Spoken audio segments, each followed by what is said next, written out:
I'm with the lovely Diana Hart here at the Cauliflower Alley reunion in Las Vegas. She's the former wife of Davy Boy Smith. Her son is Harry Smith, and of course her father is the legendary Stu Hart. How are you doing today, Diana? Awesome, thanks. I'll just move it back and forth. I know it's a little complicated. So what brought you here to the Cauliflower Alley this year? I just wanted to catch up with all my old friends. It's been great. Really, I've seen everybody. It's a very affectionate convention. Everyone seems to know everyone and want to know what you've been doing. And I had hoped to sell my books, the Cauliflower Heart trilogy, because the last time I was here I had just the one book, and then that was 2 years ago, but since then I've completed the trilogy. But I just didn't quite get it together. I was really sick in February with pneumonia, and then I had surgery on my tendon in my left hand, and I almost didn't think I was going to get here at all. And then my son Harry got the ticket for me at just like Thursday, so I didn't have any books ready, but I wanted to be here because it's really fun. I mean, and then the seminars are quite informative. If you can go to them, you should. I'm going to one today, and with the women's wrestlers, and so yeah, it's been a good trip. But And you must be very proud of Harry. He's wrestled for Great North Wrestling, and of course, I knew him back from Stampede, but he's doing phenomenal now in New Japan. What are your thoughts on all of his success? Oh, he makes me so proud every day. I wish I could see him wrestle live. It's been years since I saw a match that he did in South Carolina.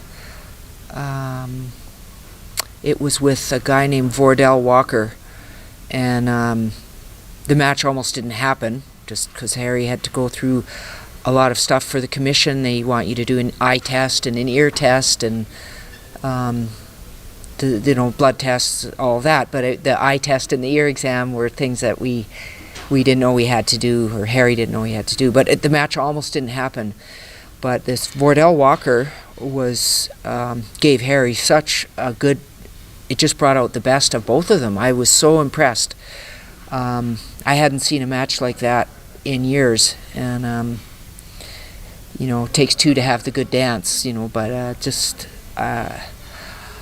I wish I could see Harry wrestle in person more, and it's been I don't know, 2011 sort of. I don't see him wrestle live when he's in Japan because I can't get over there. But I would love to see the world see more of him too. With New Japan it's limited. I don't know how to actually get to see Harry's matches in Canada, so kind of miss that. I'm kind of grieving over good wrestling. So you're still living in Calgary then? Yeah, I was in Florida for a while and moved back to Calgary. It's been a few, 5 years now, but this last winter we had in Calgary was so brutal. I wondered if Florida might not be a bad place to go back to again. I don't know. After Davy died, everything just seemed to be. I just haven't really settled in any place. It's Florida or Calgary or England, or Florida or Calgary or England. I just seem to be in this never-ending triangle. But Calgary is home for the moment. Yeah. And I know Harry looked up to Davy a lot, and you were very close with him. I guess Harry and Jake settled their differences. I guess what happened recently at WrestleCon, it's all over now. Yes, I believe they both gave apologies. I read Harry's. I guess it was a post, and it was very diplomatic. And Harry expressed sincere regret for the whole thing happening, but it all was stemming from some things that had happened a few years ago in a podcast, and Jake had said some things about Davy and also Dynamite, who's Harry's cousin or Harry's uncle. So Harry and my daughter Georgia were hurt by it, but it's all water under the bridge. Maybe even in saying what happened in the podcast that Jake and Roddy Piper had, even bringing that up might suggest that it isn't water under the bridge, because why am I bringing it up? But it's just, that is why the whole thing happened.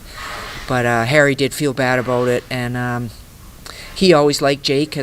When he was growing up, he had, I think Jake let him wear Damien, the snake, because I have pictures of it, and Harry wasn't really a big snake fan, so he trusted Jake because when you are terrified of something, or you have a fear of a huge boa constrictor, you must really trust the guy that's putting it around your neck or letting you. I mean, if someone was letting me, become friends with their Tasmanian devil or something, I'd have to really trust the person to let me pat it and stuff. So, yeah, I am really glad that it's done, and I know Harry did feel bad about it, and I appreciate that Jake wanted to just let it be dropped as well. So they worked it out, and they're adults and smart guys, and they have their mutual respect for wrestling, and it's good when wrestlers can work things out amongst wrestlers. I think it's just the law of the land. So I'm really, really glad it's settled. And I know Harry's been to see Dynamite at least once over in England. You and Davy, I guess, didn't have the best relationship with Dynamite towards the last part of Davy's life, I guess. Did you make up with Dynamite as well? Oh, absolutely. Yep. Dynamite had extended an invitation for me to come and see him through Harry and Georgia, and whatever was going on, there was some tension when Davy did go back to WWF, and Dynamite didn't want to, and felt Davy should do as he said, I guess. But it was hard to expect Davy to not. There was more. Davy wanted more. Felt there was more than just All Japan. That's where they ended up working at the end when they parted ways. But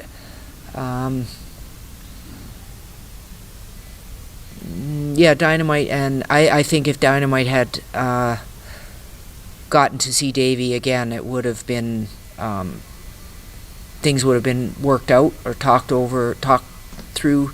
But it didn't happen. But in the end of I didn't know that Davy was going to pass away when he did, but when he talked about Dynamite, he preferred to not talk about that. That they hadn't talked in a while. It was more about I remember when Tom and I had this match with so and so, and we went this long, or Dory Funk was really good in this match with me and Dynamite, or it was all respectful, and sometimes you're mad at somebody for so long that it's like you don't even know what you were mad at them for. But Dynamite and I had, although I didn't actually get to, he's still with us, but I didn't get to see him. I haven't been able to see him in a long time, but things are good. Like, I can't say, when he gave Georgia and Harry said to please tell your mom I would like to see her, I felt very grateful. Like, because he was the best man Davy's and my wedding, and he and Davy were cousins. They were more like brothers, and we owed him a lot for they tag teamed for so long, and it's family. But family, you can have these little fallings out, but when you move to different countries, especially then, it's not like we all had cell phones and internet and Instagram and email and stuff. Not that Dynamite would have been into any of that. He was pretty old school. But I think, if we had been still in Calgary together, that this distance would have been a lot shorter. Like probably we would have talked to him within a year. But he went to England, and then things just kind of got more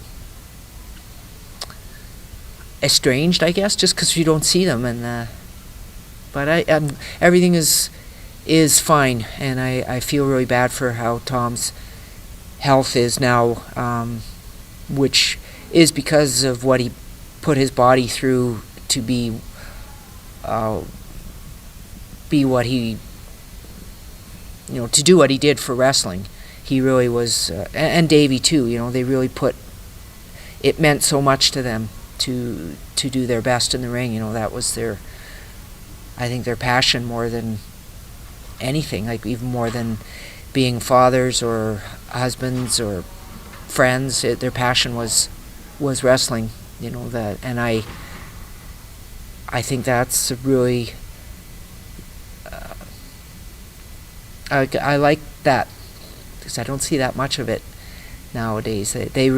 When you go in the dressing room and stuff. I mean, I'm not in the dressing room. I wasn't allowed in the dressing room when I was growing up, but just to hear about it, where they would, come to bat for, a wrestler that was, having struggles or something with his matches, or they were, I don't know, they're just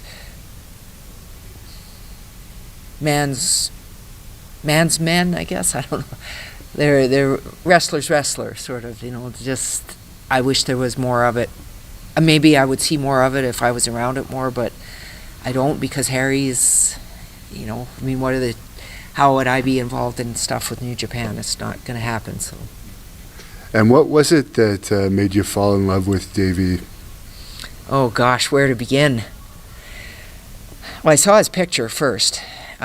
His dad had sent the picture from England to Calgary, and I saw it in the files in the office, and the letter was handwritten, and it was really a very nice letter. He just said, this is my son, and he's the Dynamite Kid's cousin, and Tommy Billington, and but I saw his picture, and then when I met him in person, it was with my brother Bruce. Bruce brought him to the house before they were going to Red Deer. I think just brought him up to the house briefly so Bruce was getting something to eat. But I heard his voice, and the whole thing just came together. It really was love at first sight for me. And Davy had been told by Dynamite about Stu's daughter Diana that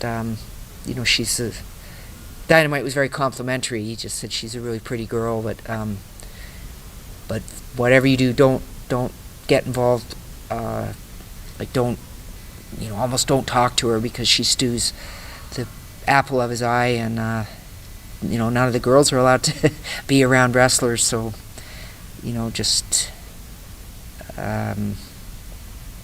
but I was not having that. I mean, I hadn't really had I wasn't involved with anybody, but growing up, I always got picked on about the wrestling, and I took it so personally. And I mean, if there was anybody that I liked, if I even got into a conversation with them, they almost always would bring up that, your dad's fake, or you're part of that fake wrestling family, and then it's like, well, I can't ever have continue on with this friendship, because you just, really knocked my family. I got a big black X over you now. And when I met Davy, I thought he'd never knock wrestling, and then when I saw him wrestle, but honestly, Devin, when I met Davy, It was love at first sight. I'll never forget that. He was just so, his voice, that British accent, his face, his build, and then when I saw him wrestle, I mean, there was no doubt in my mind that he was going to be, I was going to marry him, and I was determined. And when Davy and I did start to privately, very secretly meet, I mean, I think that added to the excitement, because it was something that we had to keep a secret and have these private meetings, arranged to meet at the zoo, or because he came to Calgary and the weather was just starting to get nice. It was like April, and by Stampede Week in Calgary, which is July, we went to the Stampede together, and I'd never really done anything like that before, period. Not with a guy either, but hadn't really done anything like that. And he took me on all the rides, and he was paying for everything, and he was just so, he was just, he was a really great, it was a great time. It's hard to not go on and on about it, but yeah, so to answer your question, what was it that I don't know. I think his voice and his face, but then when I saw him wrestle, it was just put it all together in a. How did you like actually being in WWE with him for a while? Oh, that was great. It was the best job I ever had. I mean, being a mom too, but that just seemed to be like my something that, like being a daughter or something. I didn't really feel like being a mom was as a job. I felt it was my privilege. But with WWE, it was so fun. I mean, I was on the road with Davy and catching airplanes and stuff. I mean, to him, it maybe was old hat. He'd get tired of it, but he never seemed tired of it. But for me, it was, I was like this goofy little puppy in the morning, like, oh, we get to catch a plane, I'm ready, and and you get to the airport, and some of the guys are like,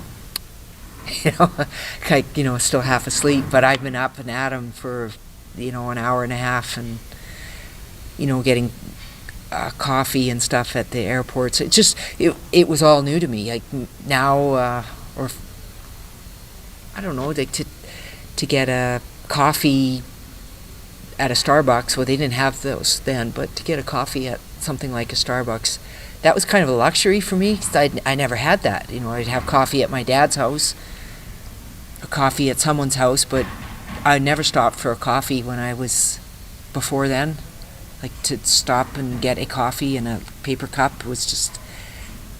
So, I mean, that might sound like, oh, God, I mean, you're kidding. But stuff like that was all new to me. And going out for, like, to Waffle House and stuff at night. And then the wrestlers were, they were outside of the work zone, kind of. So they were having more fun. And, sometimes riding with Owen was, Owen, Davy, and me. And there were times with Brian Pillman, and it was so much fun. It really was, and it didn't feel like work. But I must say, when I did go out to the ring with Davy, I took it extremely seriously. I was very, and I heard everything that people were saying, like the fans and stuff. Some of the remarks were fairly brutal, because we were villains at the time, but I took it really seriously, and I loved it. It was a great. It was kind of difficult to become regular Diana after that, and it's not like it went to my head where I, decided to walk like I was a little bulldog or something. It was really being in front. I mean, I guess I got bitten by it quite quick, and it was going through the curtain and stuff. So, and I think about when Davy was getting when he had his back broken and got, I think there were points near the end of his life, although no one knew it was going to happen so quick, where he must have thought, if I have to do something else besides wrestle, what am I actually going to do? Because I had a little taste of it, but that was Davy's whole life. What do you do? How do you handle that? Like, if you said to somebody, you can't ever go in the gym again, because but okay, like an example is I have a friend that does MMA, and if you told him that he could never do grappling, like even teach it, like you can't do it, it ends today, you'd be really it'd be really hard to adjust to it. So I think when Davy was getting, when he had his broken back, and thinking the only way I can go in the ring is if I have the painkillers, and apparently I can't take painkillers anymore because it's an addiction, but it all was just really misunderstood, and it needed to be reevaluated,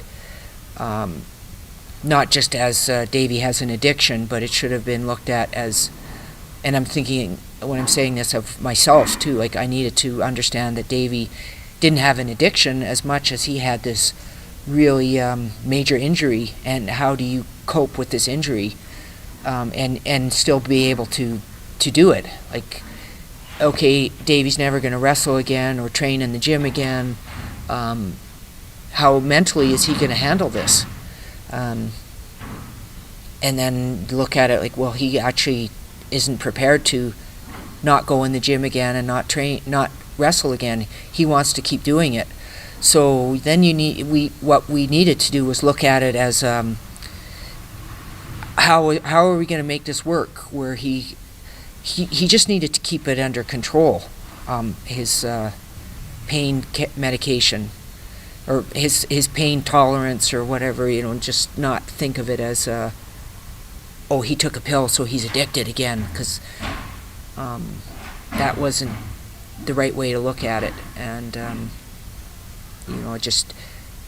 know WWE has a wellness program and stuff now, and they really are helping people to handle everything from money to injuries to emotional things. And I just wish that I had known better about all this. Since Davy's been gone, I've learned a lot more about things, just because I was grieving about it. Like, he died too soon, but and it brought you to a bad place for a while there too, didn't it? Yeah. I was quite. Still think I had got some layers that need to be, dug up and dealt with and then closed, hopefully. But it's really it's just a lot of it was just misunderstood, and things swept under the carpet, and things nailed shut almost that shouldn't have been. They needed to be dealt with. I think lots of things, like some of the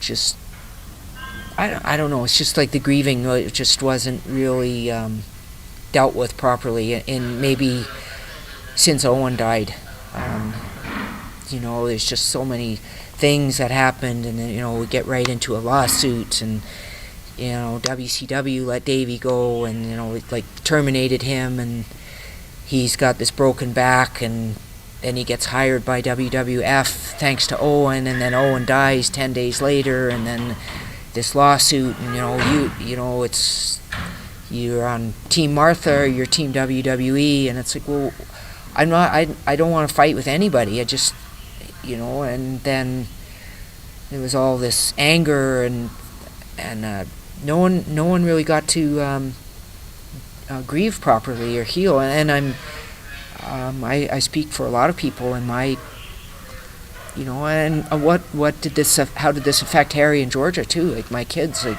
they went from a lifestyle, thanks to Davy, but that was all thanks to lots of things going back to, the Stampede Wrestling days. And, but, they got, we were introduced to this lifestyle when Davy became famous in Japan with Dynamite, and then it carried on into the WWF at the Bulldogs, and then later with Davy going as a singles in the Sky TV in Europe, and Davy was sort of the catalyst there for getting WWF on, catching the attention of the Europeans, because he was the European and he was good.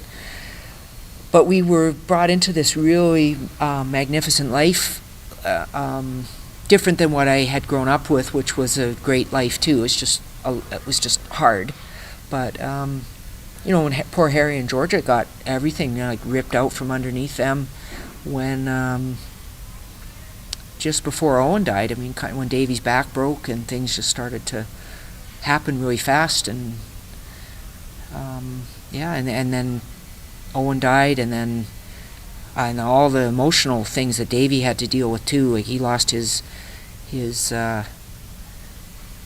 the breakup with him and Dynamite. I mean, I know that hurt his heart because he was close to Dynamite.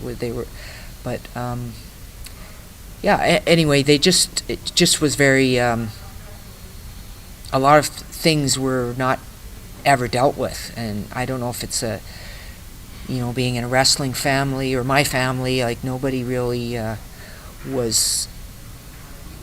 We were more sensitive than maybe we were given credit or allowed to show, but we were really a sensitive family. And when Harry and Georgia lost their dad and lost a lifestyle, and I know it was Harry's dream to always be with Davy, and they did have one match in Winnipeg. Ironically, just before Davy died, which Harry set up, and they drove out there, flew out there and drove back. But it's good that Harry did that. I mean, he was 16, and he set this match up for them in Winnipeg, and I'm glad that he did it because they didn't have a chance to wrestle. That was the one time. But it's just a real. And Devin, I can't remember now. I get so far off tangent. I think I'm on topic, but I don't remember what your question was. I'm so sorry.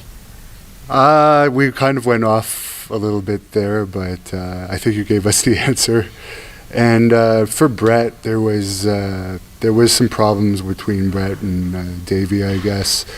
And I guess after Davy died, there was still some tension with Brett and your side of the family, but I guess it's been made up now. Yeah, everything is copacetic. We started to all really come together at the 2010 Hall of Fame when my dad was inducted by the WWE, and that really was the first time we had all been together since a funeral, and it was a happy time. And then we kind of carried on in the same off that same foot with good feelings for each other, and then little by little getting better and better. And then when our brother Smith died last year, that really was it was just, I think, really brought us even closer. Like even Martha's kids, Martha sent someone a message and said she felt bad that Smith had passed away, and he definitely wasn't ready to go. Oh no, he wasn't. He fought it. Smith hadn't been to a doctor in a long time. I don't think he felt like he was sick, but maybe he had a few little things going on internally that he ignored. But I don't blame Smith for not seeing a doctor about his prostate. I honestly don't think he knew he had anything wrong. And then he was really stubborn. So for a while he thought he had this nagging bladder infection, which was probably building up. Like maybe in a normal person they might have caved in a lot earlier, but he didn't. He ignored whatever was going on because he thought it was nothing. And I think it was that generation too. And the oldest in the family, he was really stubborn, so he just didn't buy into whatever was eating away literally at him. And then he found out he had stage 4 cancer, and it had started in his prostate, but it had gone into his bones. And they did give him the ultimatum, or not the ultimatum, they gave him the they said you can have euthanasia. It's like we can, and he said no, I'm gonna fight this to the end. And he was. I admired how he was so sharp at the end. He really was. He didn't lose his spirit. He's still as funny as hell. He had that sarcastic wit, and he was so well read. He gave me about 300 books. He had so many books, and I think a lot of them were from my mom's collection of books, but I cherish them. They're books on. There was a book. It's called Stalingrad, and it's written from a guy's. I think he was a New York Times writer, but he had collected all these letters from people from World War II, and he ended up turning it into a book. But he's based the book on all the information from the letters. But it was probably published in the 1950s. It's such a fascinating book. I would never have even known about it if Smith didn't give it to me. Some books on Louis Riel, and just he knew it. He knew what to look for. He'd go to the bookstores and stuff. He didn't just randomly pick. He didn't have a mishmash of garbage and lucked out with a few good ones. Every book that he gave me is a good book. I hope I have enough time in my life to read them all, because they'll be fascinating, and some are biographical, some are autobiographical, and Smith's written notes in the margins, and he's got 4 biographies or autobiographies about the Rolling Stones, but he's like, this one's better than that one, and this one is, and read that one last, but he was very thoughtful, and when he gave them all to me, it was about 3 months before he passed away. And he gave me a plant too that started out like this, and it was in an old honey container, this old plastic honey container, in water. And he said, I don't have the strength to plant it in this yellow pot. And he had the dirt in it and everything, but he said, I don't have the strength. And so he gave it to me, and I planted it. And anyway, it's huge now. It's a rubber plant, but it's huge. It's like Smith, So I think if I go to Florida, that'll be one of the things. How am I going to get this plant to Florida if I do go back to Florida?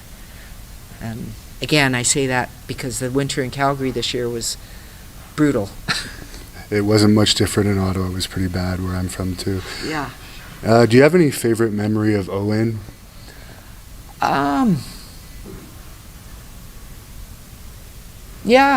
Gosh, there was one.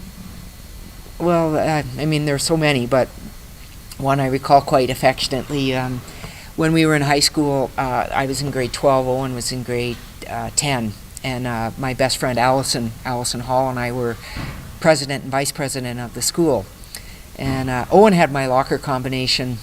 I don't know. I think just because we're family, he could put something in my locker. I'm not sure why he had it, but anyway, we'd go to our students' council meetings, and Owen would somehow, he'd do it as a joke on my friend Allison too, but he put the damnedest things in our lunch bags. So he'd get, he had this potato, and it had the eyes on it, and they were it looked like a freak. It had 4-inch eyes, the spuds all over. And then he put an old rusty wrench that he'd get from my dad's house. It's like about this big, but put it in the Allison's lunch bag, and the potato, and then you pull the stuff out of your lunch bag at the students' council meeting. And the assistant vice principal, she was pretty dry, didn't have much humor in her, but Allison would just burst out laughing, and the assistant vice principal would be looking at, and she'd just say, "Oh, Owen put this in my lunch bag," and she'd just be like laughing her head off about it. But the part of the humor was that the principal didn't get the humor in it, and Owen did it a few times. He'd have he'd put strange things in our lunch bags. That's just one of like hundreds of funny things. But he was always doing things even when he wasn't in the room. But And you worked with Shawn Michaels a bit when you were in WWE. What was he like in those days? Oh, he was great. Like when I was in the ring, I didn't get to appreciate it as much as later when I could see it on tape. He was pretty much a perfectionist, and I appreciated that he gave us a chance, because he could have worked with different people after that Iron Man match with Bret, and it was, out of the blue, it just came up that this thing was going to happen with Shawn, and Jim Cornette was involved. And I mean, I feel like I was really fortunate to be involved in a group of such elitists, and they were perfectionists, and they all really cared about what was going on in this, and and then hearing, like, I don't know, I feel like like I owe thanks to Shawn for that. I don't know how it happened, but for Davy to get to work with him after he had done the Iron Man match with Bret, because Bret had sort of retired or gone, he was going into the movies, and it was Davy, and I was lucky enough to be a part of that. It wasn't just Davy and Shawn are doing something, it was Davy and Diana and Shawn, and then Owen was brought into it too, and it was really really lucky. Like, think of the people that you get to be involved with. Now, like, it's a long time later. Like, I'm almost 55. Like, looking back at my life, like, I didn't just get to hang out with the average bears. They were pretty much the top bears. Yeah.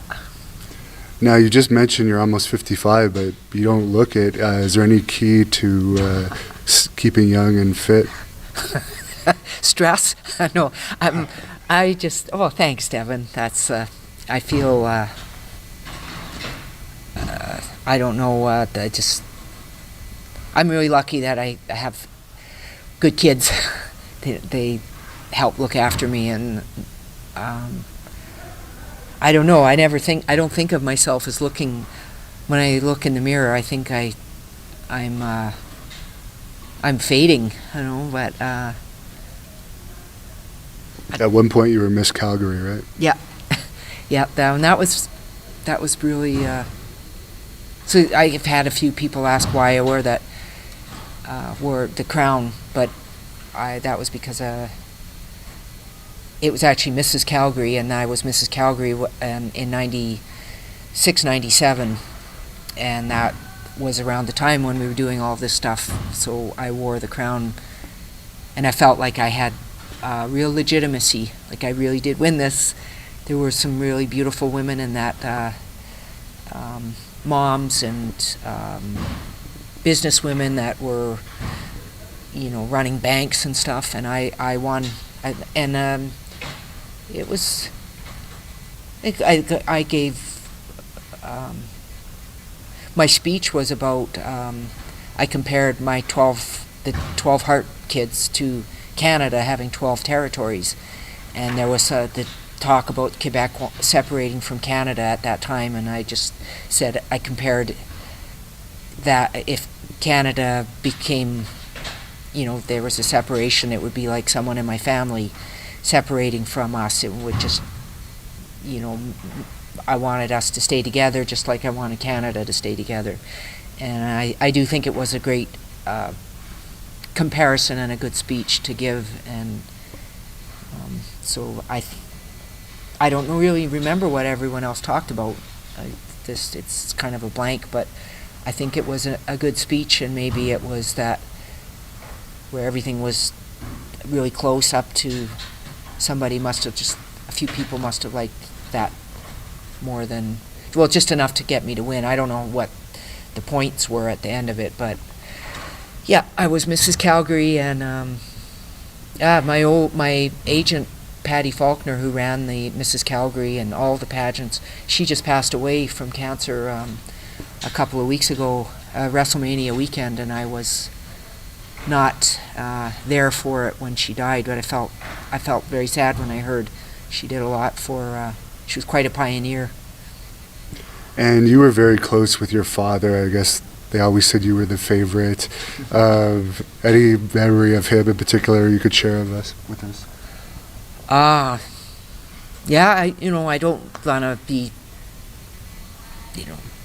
but my mom and dad had a special thing with me and Owen. We were the babies of the family, and they really coveted us, and the rest of the family did too. But I was the only girl that really wanted to be in wrestling, and I really wanted to do sports. Like none of the other girls really had that.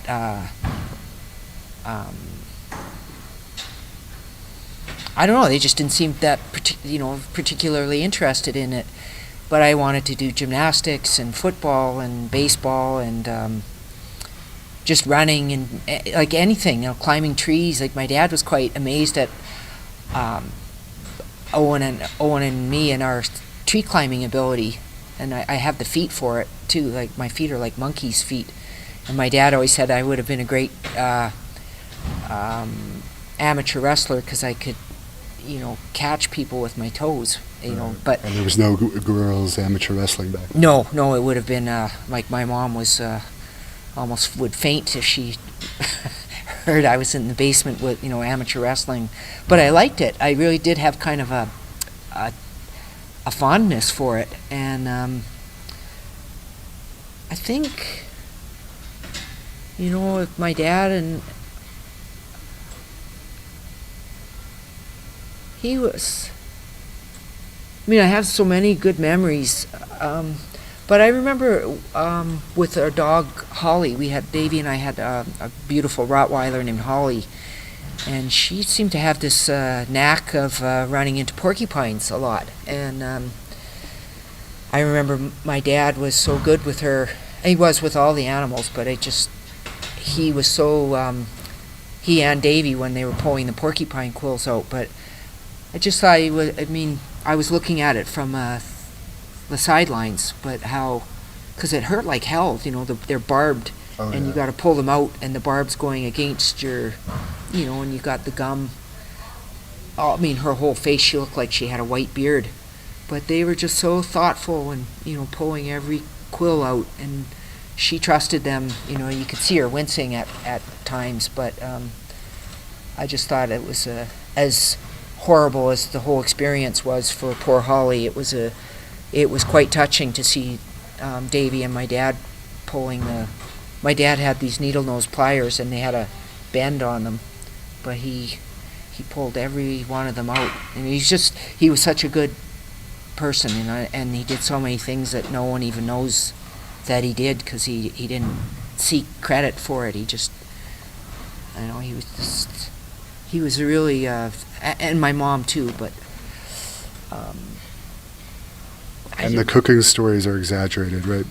Oh, I must say, thank you for bringing that up, Devin. I want to say on the record, because I get really offended about this nonsense about the spatula that my dad used to there was a spatula my dad had, and anybody that's really had animals and had to clean up after them could tell you that a good thin metal utensil would be great to clean things up off a rug or whatever. But my dad had one that he kept in the living room, and he stuck it right behind the well, it's kind of in the door, hidden in the wood.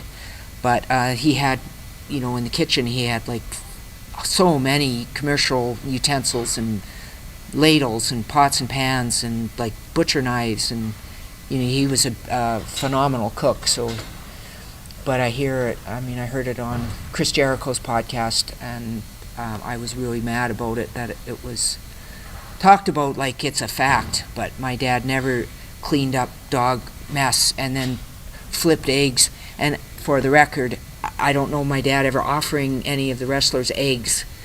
He might have, like, that wasn't a practical thing.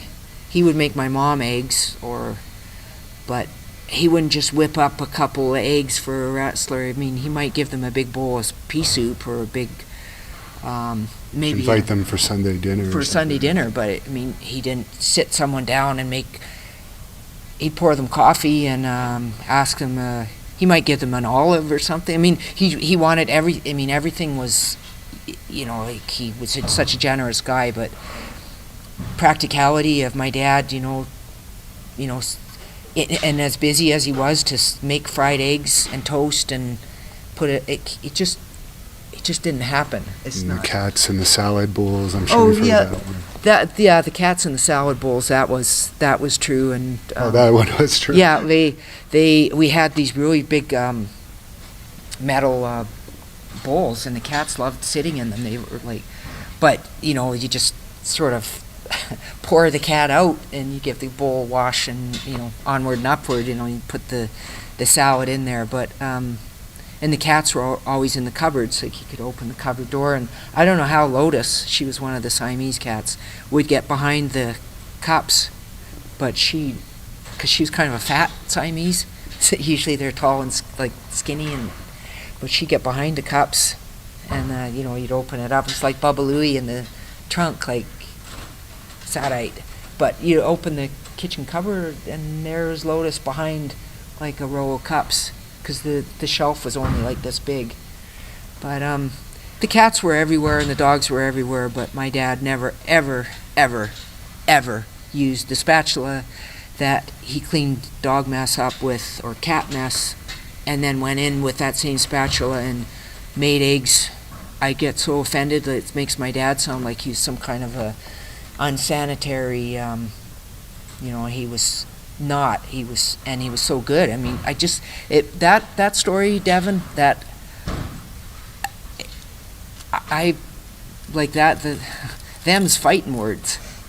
But it really bugs me that, and my dad wasn't, and it just goes on like it's a fact now. Like, oh yeah, Stu, and did he ever serve you the eggs with the dog mess on the spatula? It's like, no, that never happened, never ever happened. And he was such a good person. I mean, and to the kind of totally overlooking the fact that he was such an animal lover. Like, he had all these animals. He treated them like we all did. We treated them like they were our equals, because they were. I'm not better than my cat or my dog. Like, we're all on the. They're as smart as I would like to be. Like, I think they're smarter than I am. But anyway, it's just that my dad treated everyone and his animals, like, so fairly, and then because there's cat hair on his pants, or he's got the cats in the salad bowl, or they're on the dining room table, like, it should just be looked at as we were just such animal lovers. But the thing with the spatula, is it was a long spatula, but he had one for the one reason, and I have that in my house now too, but I keep it. I saw Harry using it, where we've got quite a few animals of our own, but Harry sent me a text, and he just said it was that the spatula was very helpful in getting some of these off the back deck when the snow melted briefly, and then it came back again, and like 12.5 inches more of snow, or 1.5 foot or something. What was it, 15 inches of snow overnight? But anyway, Harry had cleaned up the deck, and he said the spatula was the best thing to get all these little things that had been accumulating through the winter, and then, 3 days later, this big heap of snow came down again.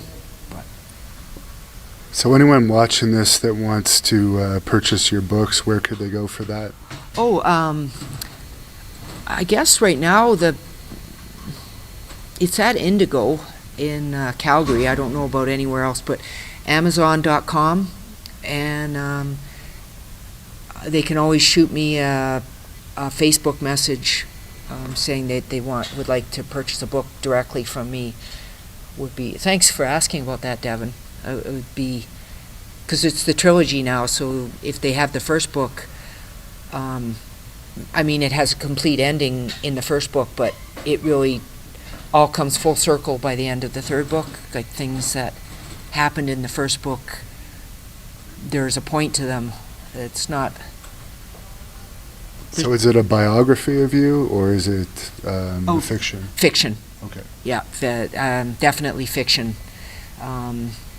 Kind of based on wrestling life, but not what happened to me in particular. Similarities that it's a girl. Her name's Claudine, and she's from a wrestling family, but not like my family. She has one brother, not 8. No sisters. I have 3, so yeah. But similarities for sure in but I think it's worth reading. Actually, I kind of a few days ago I saw Mick Foley in Calgary. He did his comedy show, and he was so funny. He was talking about for some reason I guess he's going to be writing another book, but he was looking at one of his books, and he was reading it on the airplane, and this woman next to him was like looking at the book, and it's him on the cover and looking at him, and finally she said, "Are you reading your own book?" And but he said, there were things in it that he had forgotten, and he's like, it was, and he said, "Yes, I am, and it's very good." So it was. That's typical of him. Yeah, the whole crowd just burst out laughing, but he said, "Yes, I am reading it, and it's really good." And how's Jim Neidhart doing these days? I think he's doing okay. He's pretty much fully retired. He may do the odd appearance, but with all of the, I think he's really mellowed out, and I don't know if I think he's enjoying his life right now, but I haven't seen Jim in a while. I just heard he's quite passive right now. I'm not sure what that is from, but I think he's enjoying life. And Natty his daughter Natty is really taking care of him, and Ellie is home now all the time, so she's there. So I think that he's having a good old time. I don't know what exactly is going on in with his health, but he seems to have kept his size, and he likes to get out and do. He still loves his training, his weightlifting, but I don't know how physical he can get. His knees are pretty bad, and but I think if my dad saw him, he would admire Jim's ability to have kept his size. Like, his shoulders are still massive, and he's got the big thick neck, and really good calves and stuff still. So which you also have, which people can't see on this video, but thanks, Devin. That's a hard part to develop. I do try. I don't lift heavy with them anymore. I used to train my calves.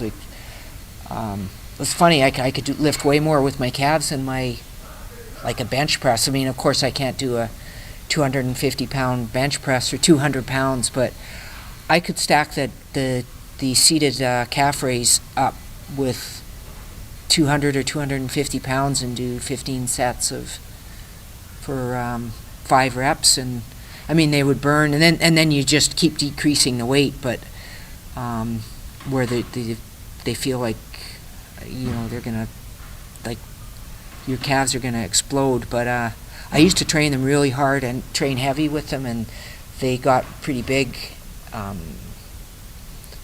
But I now just do like really light, like 1 plate.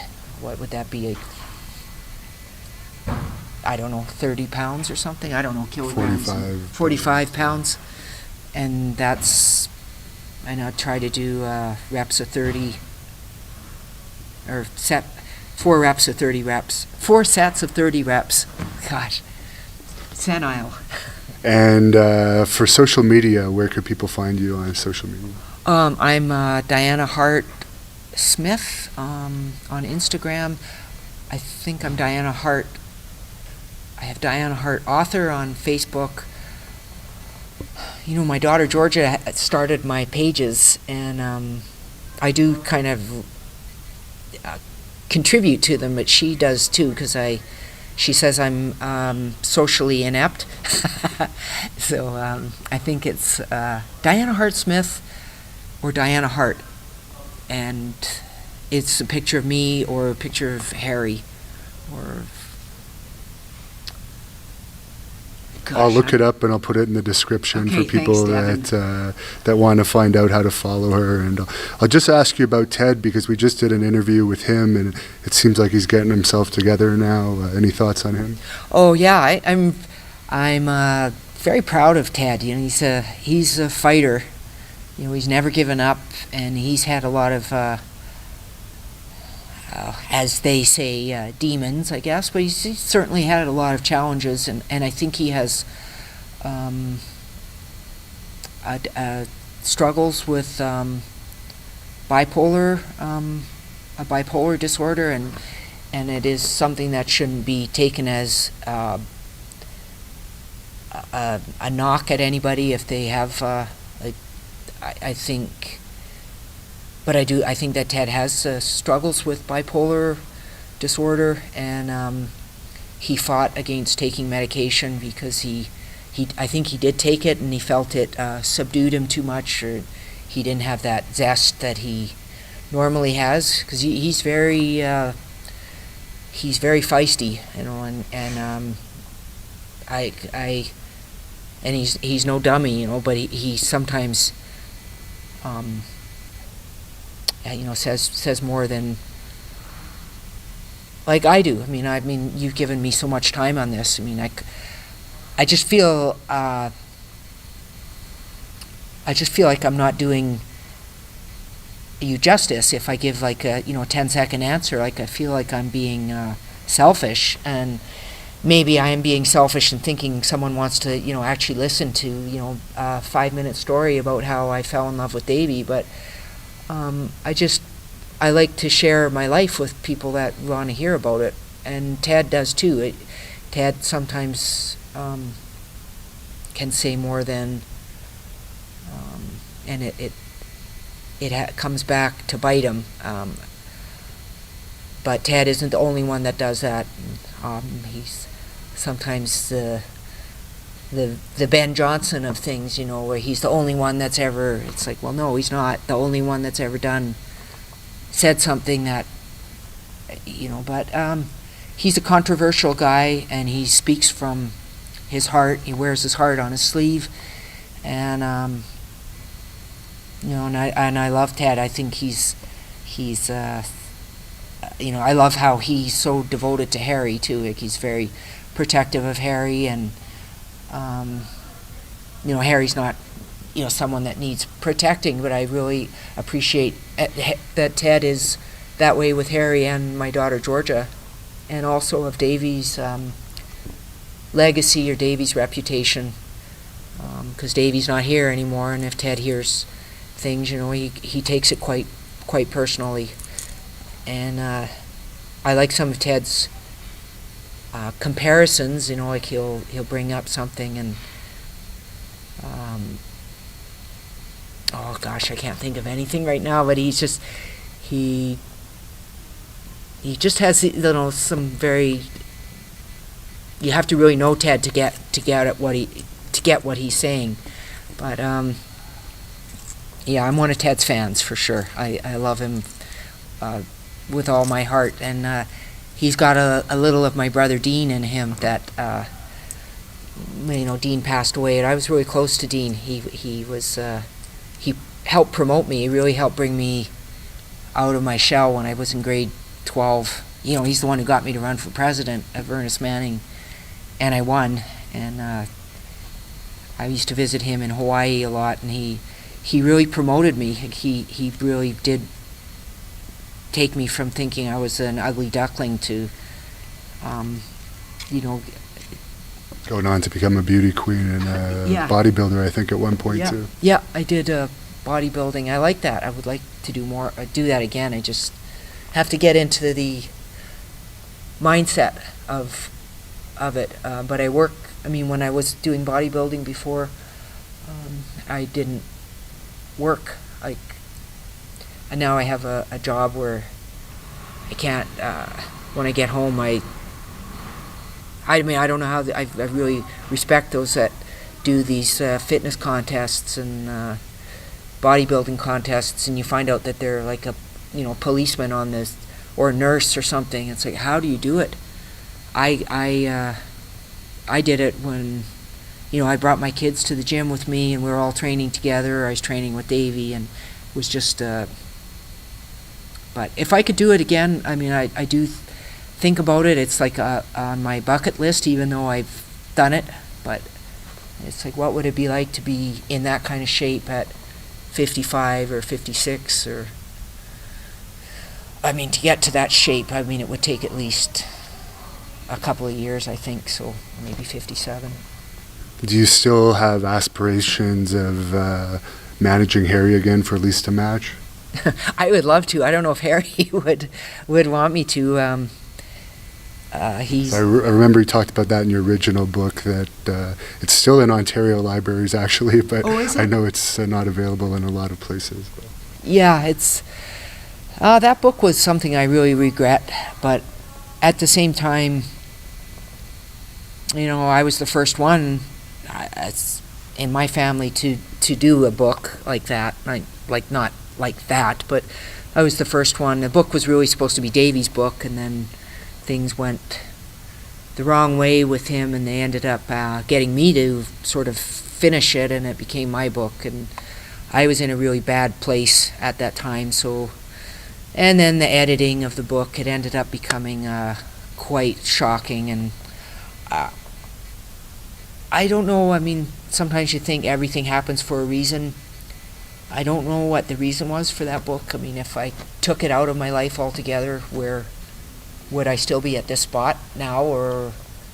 But I liked it better than the Stampede wrestling book that Heath McCoy guy wrote, for sure. Yeah, I really did not like his book. Yeah, he got a lot of accolades for his, and I don't know. I just seemed to be a Ben Johnson there with my book, because it was like I was the only one that said anything negative, and then everybody says things in their books, and it seems like people that weren't in my family got to write whatever they wanted, and that was praised. Like the book that was Marcia Erb did on my dad. He was so honored that someone wanted to write a book on him. But the picture. For one thing, there's the school picture, and she has my dad in the book. And I told her this, but the book had already been published. But the boy that she says is my dad has a bow tie and pants, suspenders, and shoes on. And it's like, my dad didn't have any shoes. He's the little boy, the cute little boy in the front row, in bare feet, and then the raggedy pants, and his sisters are on the ends. And he's the really cute little boy. He looks just like my sister George's son Matthew. He's not the one with the bow tie. Like, Christ, my dad wouldn't have had a bow tie. He was dirt poor. He was hunting rabbits with a slingshot. Yeah, he lived in a tent, right? He lived in a tent, and but in the middle of minus 30 Celsius weather. For 2 years. And, it's just like, to me, that was like such an injustice to my dad, because he's, she's got him as the not so good looking little boy with the bow tie and the suspenders and the pants and, the shoes. And it's not. He's the one in the little boy in bare feet, smiling, but, we're kind of smiling. But anyway, it's just like, but, as time goes, as things go on, things become, part of history. It's like someone will take that book and it's like, oh yeah, now there's Stu. And it's like, no, that isn't Stu. But my book, it was,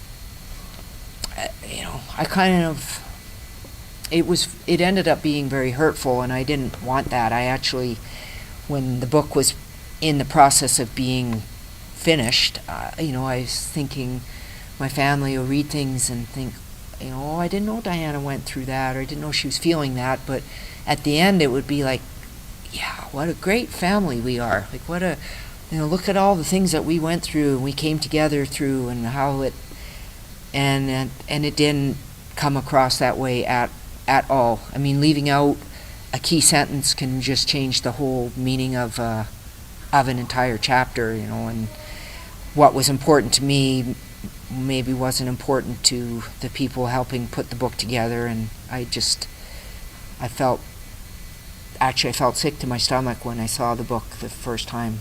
I thought, my heart sank. But, you got to stick with it. I mean, and, at the time the book was, like, because it was so controversial, it's like selling off the shelf. Like, it was made it to the number 10 bestseller list in Alberta in a month, which was, and then like the next month it was, Martha had sued me, Owen's widow, sued me over it, and then it got taken off the shelves, and then she wrote a book, and it's like, wow, Martha, did anyone not learn anything from my book? Because your book is like really, hit me in the, hit us all. Like, I'm not sure how many people actually read her book. I don't know. I hope. But I know Martha was in a bad place too. I mean, I don't know if she could rewrite the book, if she would, or if she was interviewed about it now, if she would stand by it 100% and say, no, I would write every word the same. But like, everything has, like, when you're, your mind frame, and if you're in a really good mood, like, would you, you want to be candid and honest, like, would you write what you wrote? Or, and I admire my dad and my mom so much for how, because even when they're getting into their, and with everything that happened in their lives, like, they really didn't take shots at anyone. Like, I can't say the same about myself, but I was half their age. I mean, when that book was written, I was in my 30s. And you'd been through a lot. Yeah, I had. Right. Really, it was not. I think you wrote in there you attempted suicide at one point. Yeah, I did, and I'm lucky to be here. Like, that was an awful, and it was something I had thought about for a long time, and then I just did it, and I didn't. And then when it happened, then it was like, and then things like that I really feel so shitty about. Like, I do. I didn't do it to make, because I wanted to have Harry and Georgia have, really an awful thing to deal with later on. Like, I don't know that they ever dealt with it. Like, we had to go see a counselor it was an order through the hospital, because I had, I wasn't allowed to come out. I was like in the psychiatric ward for 2 weeks, and I kept saying I don't belong in here, because there were really some really off people in there that had really bad, had some things to really deal with, and some struggles and stuff. And I remember them giving me these little tests, like you have to separate the beans from the rice, and it's like, I know how to separate it. And, well, no, you must do it. And I was getting really frustrated in there, but we had to see a doctor, and I remember Davy wouldn't go. It wasn't while I was in there that 2 weeks. It was a few months later, and Davy would not go, and I was really mad at him for not going. But Harry and Georgia went, and some of the things that they said were, I still have them in my heart. Georgia was so heartbroken, and I know my dad was really upset, because there was a point where they didn't know if I was going to make it, and I didn't know any of this until my sister Allison was telling me about it, because I'm, out of it. I'm like in a, it was like 2 days before I actually woke up.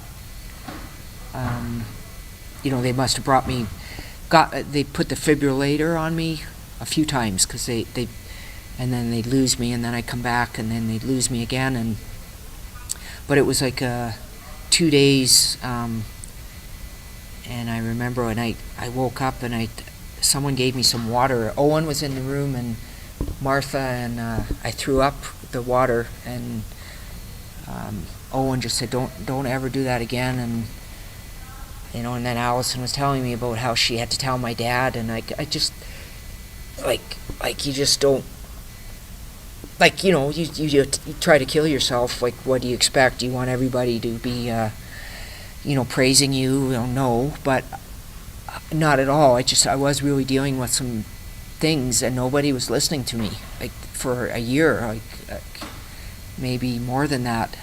I don't know how long the depression was building up in me.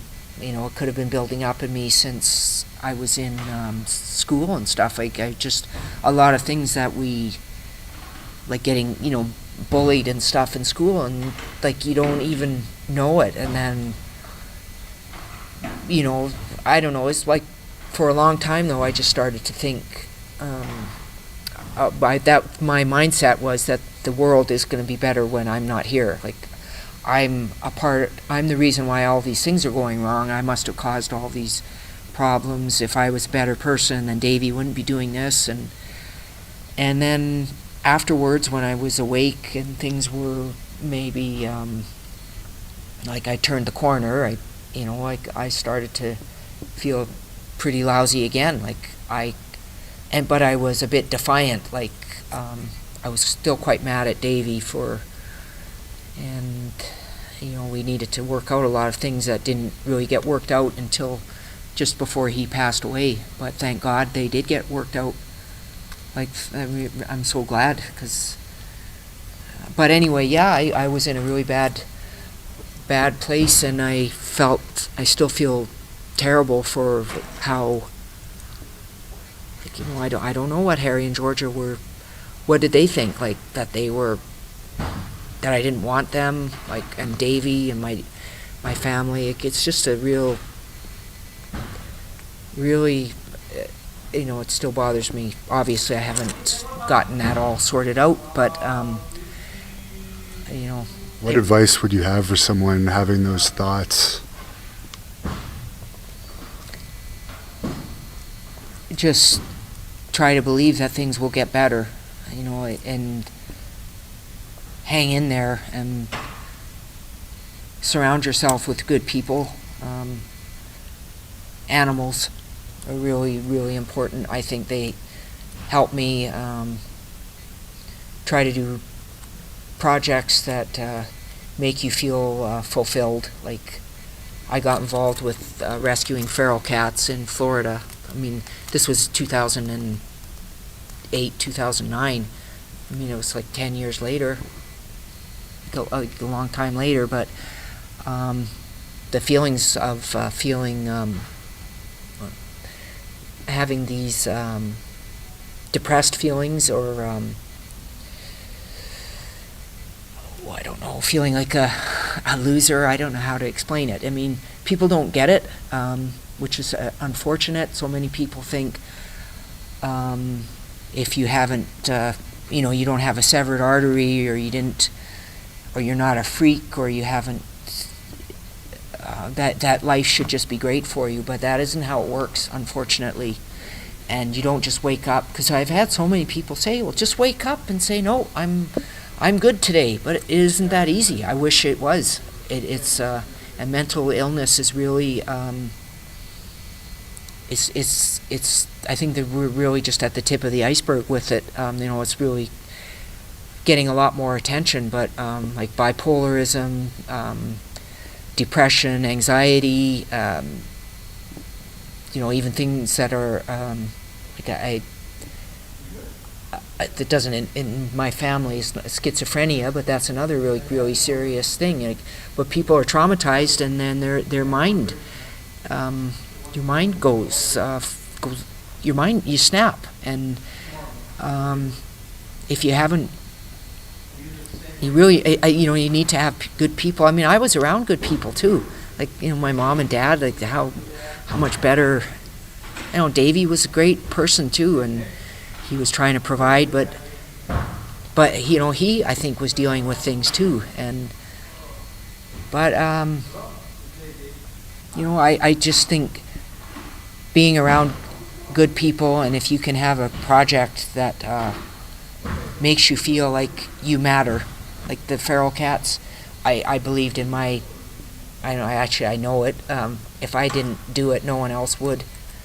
It's not quite the same as being a mom, because people will pick up for, like my mom would have, people will help you with your kids if you're, they're right there, they'll help you. But the Feral Cats, nobody was gonna, nobody gives a damn about them. And I say over the 5 years I saved, not saving like I got them fixed and got them shots, and you have to sort of put them back where you got them because they're considered wild. But there were 3 that I ended up